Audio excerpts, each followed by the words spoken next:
যুক্তরাষ্ট্রের লস এঞ্জেলেসের বছর সেরা সাংস্কৃতিক অনুষ্ঠান আনন্দ মেলায় এবার অংশ নিচ্ছেন বাংলাদেশের এক ঝাঁক তারকা। শনিবার রাজধানীর ঢাকার গুলশান ১ নম্বরে সেঞ্চুরি পার্ক হোটেলের যুক্তরাষ্ট্রের লস এঞ্জেলেস শহরের প্রবাসী বাংলাদেশিদের দ্বারা গঠিত প্রতিষ্ঠান আনন্দ মেলার এক সংবাদ সম্মেলনের আয়োজন করে। আনন্দ মেলা যুক্তরাষ্ট্রের পশ্চিম উপকূলে সর্ববৃহৎ জনপ্রিয় একটি উৎসবমুখর সাংস্কৃতিক অনুষ্ঠান হিসেবে সুপরিচিত।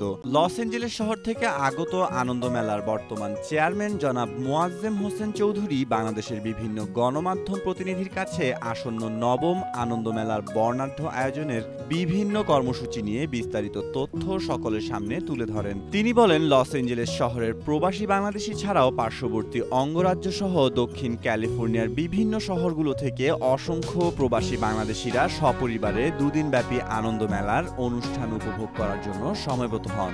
প্রত্যেক বছরে আমাদের বাংলাদেশ থেকে যত নামকরা এবং নবীন এবং প্রবীণ সঙ্গীত শিল্পী, চলচ্চিত্র শিল্পী, নায়ক নায়িকা, বিশেষজ্ঞ বা ব্যক্তিত্ব, সাংস্কৃতিক ওদেরকে আমরা নিয়ে যাই। এবং সবচেয়ে বড় কথা যে আমাদের ৫ থেকে ১০ হাজার প্রবাসী একসঙ্গে হই, সেটা আমাদের মহামিলন। তখন একজন আরেকজনকে খুঁজে পায় যে অত আনন্দ ঘন পরিবেশ, আমরা ভুলে যাই আমরা বিদেশের মাটিতে আছি।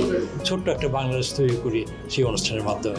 দক্ষিণ ক্যালিফোর্নিয়ার সর্ববৃহৎ বাংলাদেশি অধ্যুষিত এলাকা লস এঞ্জেলেস শহরে লিটল বাংলাদেশ নামে সংলগ্ন এলাকায় ভার্জিল মিডল স্কুলের উন্মুক্ত মাঠে প্রতি বছর আনন্দ মেলা আয়োজিত দুদিনব্যাপী এক জাঁকজমকপূর্ণ সাংস্কৃতিক অনুষ্ঠানের আয়োজন করেন। বাংলাদেশ থেকে চলচ্চিত্র, টেলিভিশন এবং বিনোদন শিল্পের সেরা তারকারা এই অনুষ্ঠানে অংশগ্রহণ করেন। বাংলাদেশিদের সবচেয়ে বড় আয়োজন আনন্দ মেলার দুদিনব্যাপী এই আয়োজনে হাজারো প্রবাসী বাংলাদেশিদের এক জনসমুদ্রে পরিণত হয়। দুদিনব্যাপী এই অনুষ্ঠান সবার জন্য উন্মুক্ত এবং কোনো প্রবেশ মূল্য নেই।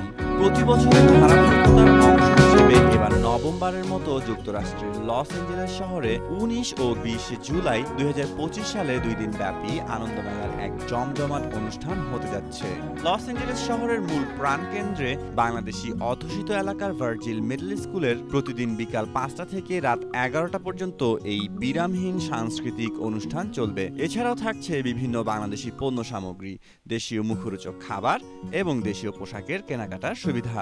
আনন্দ মেলার মূল আকর্ষণ প্রবাসী তারকা শিল্পী ছাড়াও বাংলাদেশ থেকে আমন্ত্রিত শিল্পীদের দ্বারা পরিবেশিত বিশেষ সাংস্কৃতিক অনুষ্ঠান। এবার আনন্দ মেলার নবম আসরে বাংলাদেশ থেকে আগত তারকারা হলেন কণ্ঠশিল্পী আসিফ আকবর, প্রীতম হাসান, প্রতীক হাসান, কিশোর দাস সহ আরো অনেক এক ঝাঁক তারকা।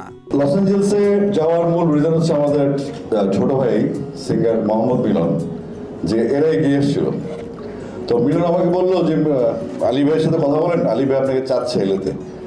আমি বললাম কিসের প্রোগ্রাম এটা? বললো যে অ্যাওয়ার্ড প্রোগ্রাম, এই যে ওইটা ওইটা। আমি তো অ্যাওয়ার্ড প্রোগ্রাম বয়স আমার হয়নি এখনো, আমি তখন খাচ্ছি। অ্যাওয়ার্ডের জন্য বয়স লাগে, সময় লাগে, এটা অনেক কিছু লাগে ঝুলিতে, যেটা আমার নাই। কিন্তু পরে দেখলাম যে আলী ভাই যে সার্কেলটা, সেটা হচ্ছে আমাদের একটা পুরনো সার্কেল। এটা আলম ভাই খুব ভালো জানবেন, অনেক দুনিয়ার মানুষ ওখানে আমাদের সার্কেলেতে। তো মিশতে মিশতে আমার ফ্যামিলি লোক হয়ে গেলাম। তো মিলনকে বললাম আমি যাবো, অসুবিধা নেই। কিন্তু যেহেতু আমি মিউজিশিয়ান ছাড়া শো করি না, আমরা আবার পৃথিবীতে আবার অগাস্টে আবার যাবো। তো যাই যাচ্ছি, আমাকে আলী ভাই ফোন করবেন, মহাজিব ভাই বড় ভাই তিনি ঢাকায় আসছেন, একটা প্রোগ্রাম থ্রো করবেন, তুমি যাই একটু ভাই। আমি শিওর, আমি অবশ্যই যাবো। মেহেদী মাসুদ, জনকণ্ঠ।